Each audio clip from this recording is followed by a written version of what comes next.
Fala galera, muito bem, moçada. Hoje, o objetivo dessa aula é a gente dar uma treinada. Nós vamos dar uma treinada em todos os setores: setor 121 de mecânica, o setor 122 de eletricidade, termologia, setor 123 de óptica e ondas. A ideia agora é dar uma treinada, uma aprofundada. Eu quero relembrar conceitos com os senhores e fazer exercícios, perfeito? Essa é a ideia dessa aula de aprofundamento, perfeito? Então vamos lá, acompanha aqui comigo bonitinho. Eu vou minimizar aqui minha câmera para ficar até mais fácil, ampliar aqui o slide para a gente poder treinar.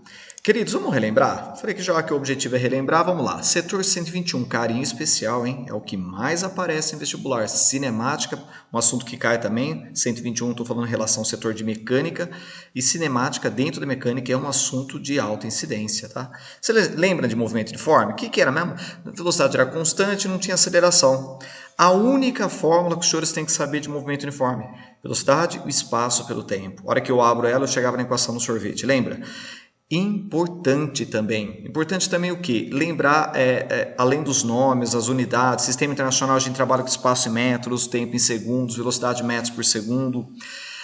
Se tiver que transformar de quilômetros por hora para metros por segundo, divide por 3,6, sabe aquelas paradas todas? Isso tudo os senhores têm que estar chegando no vestibular sabendo, sem dúvida nenhuma. Lembra dos gráficos? O senhor pode ter um movimento progressivo e retrógrado. Em função de velocidade por tempo, é uma reta paralela ao eixo do tempo, né? O gráfico de movimento uniforme. JG, e aí? A área desse gráfico dá exatamente o espaço percorrido pelo móvel, né? Lembra disso? Velocidade positiva, progressivo, negativo, retrógrado. Em função de espaço por tempo, a equação do sorvete é uma equação do primeiro grau, né? Então, conforme o tempo vai passando, o que acontece? O espaço vai aumentando quando a situação é uma velocidade positiva, movimento progressivo. Agora, se ele tiver contra a trajetória, com o passar do tempo, ele vai diminuindo ao longo da trajetória. Ou seja, vai ficar uma reta decrescente, conforme os senhores estão vendo aí, né? Esses são os estilos de gráfico que nós temos de movimento uniforme, perfeito? Um tipo de movimento mais fácil se aparecer. Ele é mais de boa, porque é uma única equação, e ficar esperto em relação às unidades. Agora, por favor, cuidado com o move, tá? Aí os senhores já entraram em movimento uniformemente variado. Olha as equações que nós temos de move. Eu coloquei as equações e as dicas para os senhores. O que é movimento uniformemente variado, professor? Qual que é a ideia mesmo? Uniformemente, é porque a aceleração é constante. Variado, porque vai variar a velocidade. Qual que é a fórmula da aceleração? ΔV por ΔT. A hora que você abre ela, você chega lá no via-avó atrás do toco, o VVOAT. Usa ela, principalmente quando você não tiver que achar, não tem o ΔS, não tem que relacionar o espaço.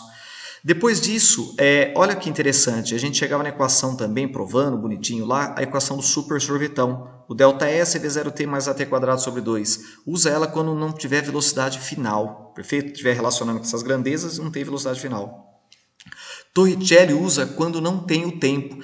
Velocidade final ao quadrado, inicial ao quadrado, mais 2 vezes a aceleração vezes o espaço. E a equação que vem lá da prova dela, de tudo isso aí, lá da equação do gráfico de move, que você mostra lá uma reta crescente, que vai parar, na realidade vai mostrar a figura para os senhores semelhante a um trapézio. E a fórmula da velocidade média nada mais é que isso, espaço por tempo. O que é o espaço por tempo? Velocidade final mais velocidade inicial sobre 2. Por isso que a gente pode usar essa fórmula também. Usa ela quando você não tiver aceleração, para achar alguma coisa, ou espaço, ou tempo, ou velocidade final, inicial, aí nós vamos usar essa fórmula. Olha as dicas de gráfico: velocidade por tempo, a área você vai achar o espaço percorrido. Num gráfico de aceleração por tempo, a área é a velocidade. Ou seja, está aqui o resumo dos gráficos, né, de move. O que você tem lá? Quando for gráfico de espaço por tempo, os senhores têm uma parábola, uma equação de segundo grau, perfeito? Lembra disso? Situação de velocidade negativa, velocidade positiva, que vértice da parábola é quando na realidade não tem velocidade, é uma inversão de movimento. Primeiro grau, via-avó atrás do toco, VVOAT, a característica de um gráfico de velocidade por tempo e move, e no gráfico de aceleração por tempo para mostrar que a aceleração é constante, ou positivo ou negativo, ou ele está acelerando ou ele está brecando, perfeito? Essas são as características de gráfico de move. O que mais? Vamos treinar? Olha lá que bonitinho esse exercício. Vamos dar uma treinada. O interessante agora seria os senhores pararem no slide, seria o mais legal agora para vocês treinar. O que seria, JG? Para ele, para o slide, lê o exercício, tenta fazer uma folha. Aí você vai lá e pega a minha resolução. Acho que essa é a grande sacada dessa aula. Faz isso. Vai ser bacana. Eu já começo resolvendo aqui com os senhores. No instante em que o sinal do trânsito autoriza a passagem, um caminhão de 20 metros de comprimento que estava parado começa a atravessar uma ponte de 100 metros de comprimento. O gráfico a seguir mostra, em função do tempo, como sua velocidade escalar variou durante a travessia. Item A. Que distância o caminhão percorreu enquanto esteve em movimento acelerado? E o item B. Quanto tempo o caminhão gastou para atravessar completamente a ponte? Ô moçada, olha só que interessante, um gráfico, no primeiro momento, ela partiu do repouso, foi aumentando a velocidade até ficar constante a 15 metros por segundo. Nessa situação demorou 10 segundos para a velocidade ficar constante, né? Então quer dizer, acho que não tem segredo, né? Movimento acelerado é exatamente essa situação, em que ele está o quê? Aumentando a velocidade. A partir do momento que a velocidade ficou constante, é um movimento uniforme. Aqui é o move, aqui é o mu. Aí ele quer saber a distância. A distância é a área de um gráfico, né? Velocidade por tempo vai dar a distância. O JG, por que 75? Base vezes altura sobre 2. 15 vezes 10, 150 por 2, 75 metros. Matou o item A. O item A acabou aí. Perfeito? É exatamente essa a resposta do item A. O item B ele pergunta, e quanto tempo o caminhão gastou para atravessar completamente a ponte? Olha que interessante. Quer dizer, qual que é esse T aqui? Ó? Essa é a pergunta. Quanto vale esse T aqui? Ó? Quanto tempo demorou para atravessar tudo? Moçada, vamos lembrar, para atravessar essa ponte completamente, esse caminhão, os senhores concordam comigo? Ele vai ter que fazer o quê? O caminhão tem que passar por inteiro nessa ponte, ou seja, o espaço total percorrido por esse caminhão é o espaço dele mais o espaço da ponte. Então, quer dizer, o espaço dele, 20, mais o espaço da ponte, 100, ele tem que percorrer 120 metros. Se só aqui, na hora que ele estava aumentando a velocidade, ele percorreu 75, quanto que está faltando para ele percorrer, então, os 120 metros, que é quando ele estiver passando totalmente, a última parte de trás lá do caminhão estiver passando na ponte. Então, quer dizer, no finalzinho da ponte, está faltando, então, para dar os 120 metros, o que está faltando?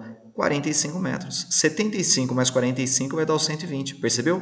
Então, o que eu vi aqui? Que 45 metros ele teve que percorrer com velocidade constante, movimento uniforme. Percebeu? Olha qual que é a grande sacada do exercício, é essa. Depois do 120, eu peguei o 120, subtraí de 75 para chegar em 45 metros, que é o que ele estava se deslocando em movimento uniforme, com velocidade constante. Aí dá para achar, né, o intervalo de tempo. Como assim, JG? Como é mu, é movimento uniforme, a única fórmula, lembra que eu lembrei? Espaço por tempo. A velocidade é 15 metros por segundo. O espaço que ele vai ter que percorrer, 45, que é esse aqui que a gente está analisando aqui, né? Em uniforme, sobre ΔT. Então, 3 segundos para percorrer 45 metros. Quer dizer, o ΔT é 3, né? Se o tempo inicial vale 10, só pode ser um tempo final de 13 segundos, que é a resposta exatamente do item B. Bonitinho exercício, né? Essa é a ideia, tá? Essa é a ideia para trabalhar com mu, com move, por isso que eu quis fazer isso com os senhores. Dá mais uma olhada nisso aqui, isso aqui é uma dica legal, viu? O FMG, mesma coisa, para o slide, tenta fazer e depois você vê a resolução. Um carro está andando ao longo de uma estrada reta e plana, sua posição em função do tempo está representada no gráfico abaixo. Sejam VP, VQ e VR os módulos das velocidades do carro, respectivamente, nos pontos P, Q e R, indicados nesse gráfico. Com base nessas informações, o que é correto afirmar? Onde a velocidade é maior, menor? Moçada, olha que a dica que eu quero dar para os senhores. Todo gráfico de espaço por tempo, presta atenção nessa dica. A tangente é exatamente o que? O cateto oposto, que é o espaço, pelo cateto adjacente, que é o tempo. A tangente dá exatamente a velocidade. Então, quanto mais inclinado o gráfico no espaço por tempo estiver, maior vai ser o módulo da velocidade. Essa é a grande dica que eu quero te explicar nesse exercício da UFMG. Então, repara ali, ó, o que acontece em P, olha a inclinação grande que eu tenho. Em Q eu não tenho inclinação, o vértice da parábola ali está parado. Perfeito? A posição, o que ele está perguntando em função da velocidade? A velocidade é nula ali. E o que acontece? Em R, olha lá, é uma outra inclinação, menor que em P. Então, eu não tenho nem dúvida em falar para vocês que a alternativa correta é VP, a maior inclinação, perfeito? Maior que VR, esse em verde. E a menor de todas é o quê? Que é zero, né? Porque ele não está nem inclinado, ele está no vértice da parábola. Isso é importante, tá? Vale essa dica para os senhores, por isso que eu quis também fazer isso. O último que eu queria mexer nesse assunto... Os senhores estão com a memória boa, lembrando bem o que é movimento acelerado, retardado? Lembra disso ou não? Olha lá. A seguir está representado o gráfico da velocidade escalar de um ponto material em função do tempo. Sobre esse movimento, o que nós podemos afirmar? Ele é sempre acelerado? Sempre ele vai ser retardado? Não muda de sentido? No início é retardado, depois de um certo tempo T1 é acelerado? E aí? Você poderia se enganar falando isso, JG, eu acho que é sempre acelerado, olha lá. Gráfico de velocidade por tempo, vai dar uma reta crescente, está acelerando. Cuidado, hein, moçada? Olha isso aqui. Cuidado. No primeiro momento, até T1, olha o que acontece. A velocidade é negativa. Esse negativo é que ele está contrário à trajetória, ele é retrógrado, perfeito? E aí? E a aceleração é positiva, sempre a aceleração vai ser positiva. Lembra dessa parada? Sinais opostos, então, é um movimento retardado. A partir de T1, o que acontece? Ele já passa a ser um movimento progressivo, a velocidade é positiva e a aceleração também é positiva. Mesmo sinal, ele é um movimento acelerado. Percebeu? Progressivo acelerado. Por isso que a alternativa correta é a alternativa D. Fechou? No início é retardado, após um certo intervalo de tempo T1, ele passa a ser acelerado. Muito cuidado, tá? Gráficos de move, de mu, mexendo em função, principalmente no caso agora move, mexendo em função dos nomes, das nomenclaturas, se é retardado, acelerado, isso é importante saber também no vestibular. Vamos para o setor 122? Principalmente, começou lá a partir dos módulos 3, 4, 5, consumo de energia, equação do PET, muito importante. 1 kW, 1000 watts, 1 hora, 3.600 segundos. Olha as unidades que os senhores vão trabalhar, lembra? Se for, geralmente, energia residencial, kWh, potência quilowatts, tempo horas. Se pode ser watts-hora, deixa a potência watts, deixa o tempo horas. Pode ser no SI, Sistema Internacional. Energia em joules, potência watts, tempo em segundos. Alguns vestibulares estão trabalhando muito, tipo a FUVEST, como relacionar a energia. 1 kWh são 1000 watts vezes 1 hora, que tem 3.600 segundos. Olha a relação entre eles. Isso é importante, moçada. Outra informação importante, os senhores saberem também, as equações. A equação do π e a equação do Uri são as duas principais. Com elas, você chega na equação do π e do πur. E aí? Aí eu vou relacionar quando uma função é diretamente ou inversamente proporcional para a gente treinar exercício. Isso é muito bacana. Então, em função do setor 122, é uma dica muito boa para os senhores. Lembrar todos esses detalhes para a gente saber se a função é diretamente proporcional ou inversamente, achando a minha constante. Eu vou trabalhar com exercício, nisso que eu estou mostrando para os senhores. Olha que interessante, antes da gente pegar esse exercício, eu quero treinar esse aqui, ó, um outro estilo que vale a pena comentar. Ele dá um gráfico de lâmpadas, modelo de lâmpada, potência e eficiência luminosa. Ele fala assim, ó, os senhores podem falar para mim quais são os valores de x e y para que as lâmpadas tenham o mesmo brilho? Mesmo brilho é a mesma quantidade de lumens. E qual é a energia economizada na substituição da lâmpada incandescente pela LED, no mesmo tempo de uso? Moçada, olha que interessante, eficiência luminosa, lumens por watt, a unidade. E lumens, ter a mesma eficiência luminosa é ter exatamente o mesmo brilho, tá? Muito bem. Quando ele fala, na realidade é o seguinte, ó, para que as lâmpadas tenham o mesmo brilho, é ter a mesma quantidade de lumens, que está relacionado com a eficiência luminosa. JG, como que eu faço para preencher? Vamos lá. Moçada, vê se você entende isso que eu estou fazendo. Pega a lâmpada incandescente, para cada 1 watt, 15 lumens. Não são 60 watts? Então vai ter 900 lumens. Na incandescente, eu já analiso qual é a quantidade de lumens total que tem que ter. 900 lumens é o que vai produzir a lâmpada incandescente. E a fluorescente, a LED, exatamente a mesma coisa, porque tem que ter o mesmo brilho. Então, por exemplo, se eu for para a fluorescente, ó, 15 watts não é a potência total da fluorescente? Tem que ser igual ao brilho total de 900 lumens. 1 watt, quantos lumens? Matei. 60 lumens por watt, já era. Vai para a LED. 1 watt, 90 lumens. 900 lumens, que é o total, quantos watts? Aí eu vou chegar em 10 watts. Perfeito. Completei X, completei Y. Matou o exercício item A, por exemplo, vamos supor. Aí ele falou assim, ó, qual que é a energia economizada? Não vai fazer 1 por 1 não, tá? Toda vez que ele pedir energia economizada, pega a potência economizada. Então, pegar a potência economizada, olha lá o que eu fiz. Usava a lâmpada incandescente, 60 watts. Passou para LED, 10? Opa, 50 watts é a potência economizada no mesmo intervalo de tempo. Quando o tempo for o mesmo, não precisa fazer 2 vezes a fórmula. Faz uma vez só pegando a potência economizada. Ok? Olha isso aqui que eu queria te mostrar. FUVEST 2012. É outro exercício que eu falaria assim para os senhores. Para o slide. Tenta resolver. Se os senhores conseguirem, parabéns. De coração, meus parabéns. Não é um exercício tão simples, não. Energia elétrica gerada em Itaipu é transmitida da subestação de Foz do Iguaçu, no Paraná, a Tijuco Preto, que fica em São Paulo, sob alta tensão de 750 kV, 750 mil volts, por linhas de 900 km de comprimento. Aí que tá, se a mesma potência fosse transmitida por meio das mesmas linhas, mas em 30 kV, que é a tensão utilizada em redes urbanas, a perda de energia por efeito Joule seria de quanto aproximadamente? Olha que interessante esse exercício. Então, quer dizer, o cidadão estava transmitindo a 750 mil volts, agora ele vai transmitir a 30 mil volts. É bom isso? Não. Isso é péssimo. Mas por que é péssimo? Vai ter perdas de energia? Vai. Inclusive, ele comentou aí, tá? Moçada, de 750 kV a 30 kV, para você sair do 750 e chegar no 30, você tem que dividir por 25. É para falar assim, ó, se eu fizer essa mudança de 750 para 30 mil volts, eu vou reduzir a tensão em 25 vezes. Ô JG, qual que é a grande desvantagem? Vamos dar a resposta? Se o que ele falou, ó, se a mesma potência fosse transmitida, aqui começa resolvendo. Na mesma potência transmitida, a desvantagem de cair 25 vezes a tensão é que a corrente na linha vai aumentar 25 vezes na mesma potência transmitida. Percebeu? Então vai ter um aumento de 25 vezes na corrente na linha de transmissão. Fala, JG, então matou. Item D. Aí que está o pulo do gato, não é esse. A perda de energia por efeito Joule. Agora, moçada, a pegada final, vamos dizer assim, é você enxergar na mesma linha, o mesmo comprimento, a mesma grossura, o mesmo material. A linha não vai mudar. Se naquela mesma linha aumentar 25 vezes a corrente, por causa que reduziu 25 vezes a tensão, foi para 30 mil volts, 25 vezes, só que como é ao quadrado, a potência dissipada será 625 vezes maior. Percebeu? Olha a ideia que nós temos desse tipo de exercício. Ele não é um exercício simples.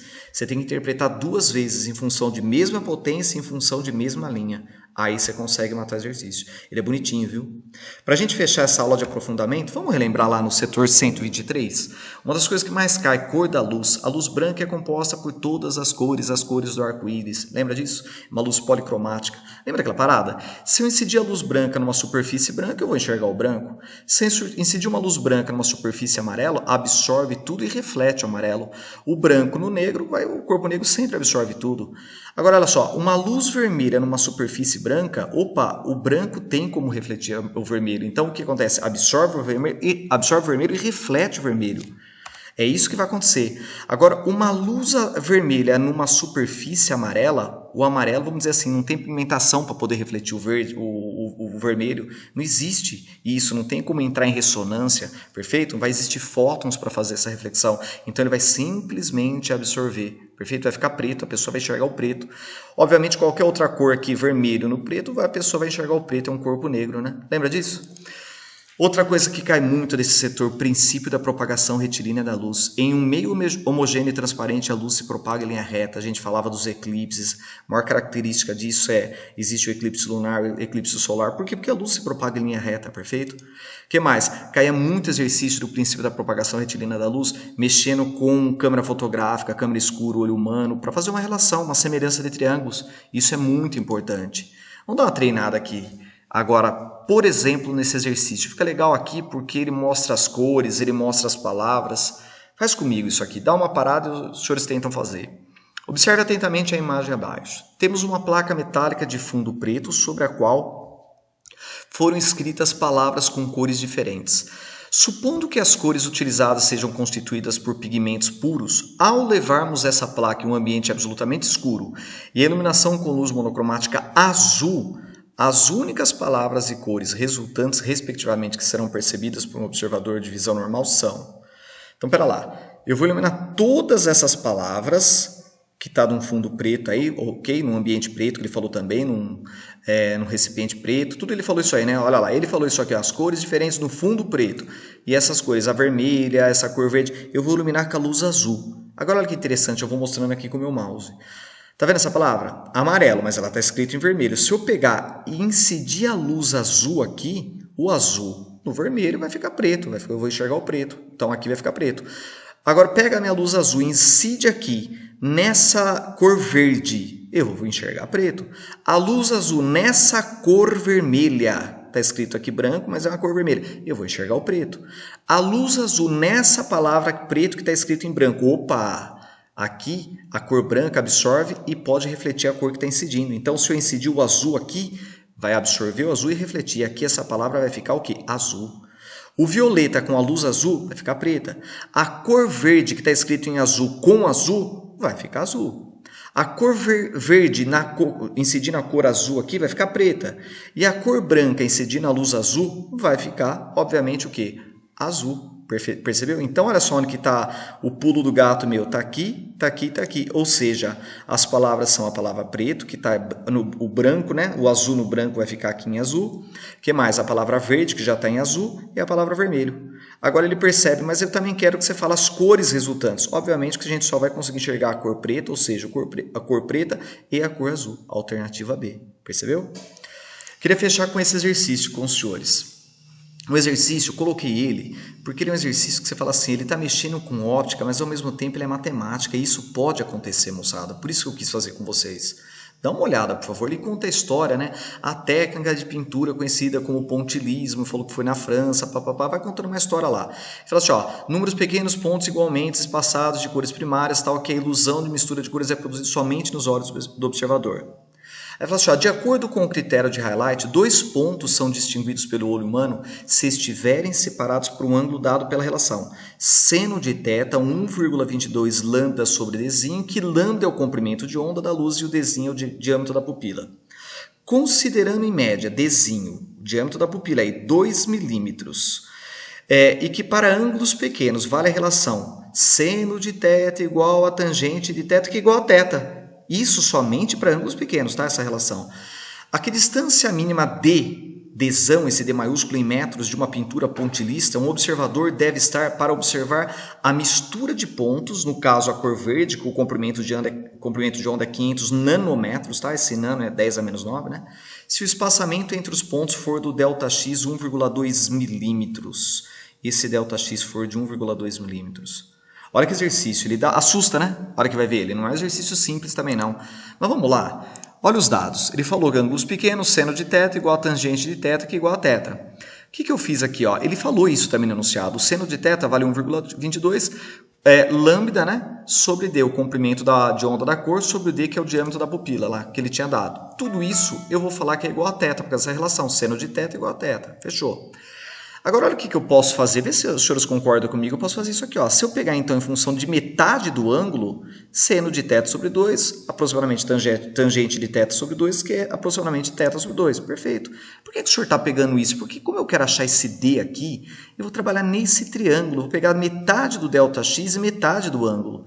Essa é a grande ideia, tá? Então, olha só aqui que eu vou mostrar para os senhores. O seno de θ sobre 2 é θ sobre 2, e aí eu vou jogar. O que é o θ mesmo? Eu vou jogar isso aqui, ó. O seno de θ, 1,22 lambda sobre D sobre 2, já que eu estou pegando metade do ângulo, percebeu?